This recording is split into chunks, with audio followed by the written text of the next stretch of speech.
पुण्यामध्ये सलग दुसऱ्या दिवशी पोलिसांकडून गुंडांची परेड घेण्यात आली। काल शहर आणि परिसरातील बड्या गँगस्टर आणि गुंडांचे पुणे पोलिसांकडून परेड घेण्यात आली।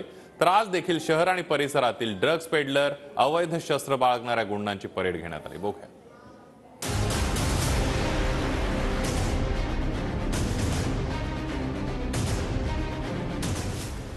पुण्यातील पोलीस ऍक्शन मोडवर आले।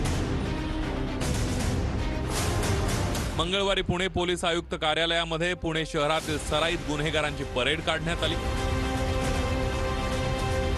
तर आजही पुण्यातील नॅनो गुन्हेगारांची पोलिसांनी परेड काढली आहे।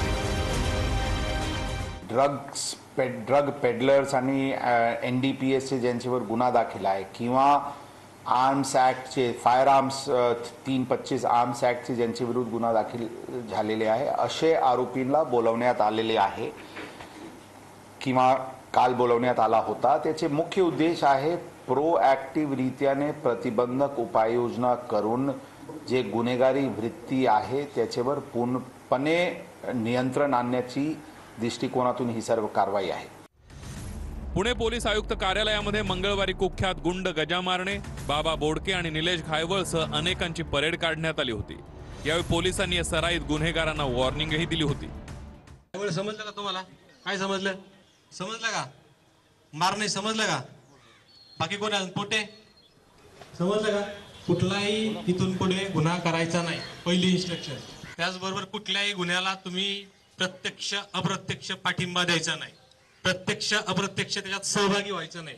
त्याचबरोबर तुम्ही काय हे गुन्हेगारांचं उदात्तीकरण करणारे जे काही व्हिडिओ बनवता आणि रील्सला टाकता, इन्स्टाला टाकता, व्हॉट्सअपला टाकता, स्टेटस ठेवता, ते तुम्ही ठेवायचे नाहीत। आणि त्याचबरोबर तुमचे कुठलेही गुन्हेगारांचे उदात्तीकरण करणारे व्हिडिओ हे अजिबात शेअर नाही झाले पाहिजेत। तडीपारी MPD आहे, वेळप्रसंगी जर तुम्ही तसा गुन्हा केला तुमच्यावरती मोक्काप्रमाणे पण कायदेशीर कारवाई होईल। गुन्हेगारीवर आळा घालण्यासाठी पुणे पोलीस ऍक्शन मोडवर आले। दरम्यान पुन्हा गुन्हा केल्यास कडक कारवाईचा इशाराही पोलिसांनी यावेळेला दिला। Bureau report, TV9 Marathi.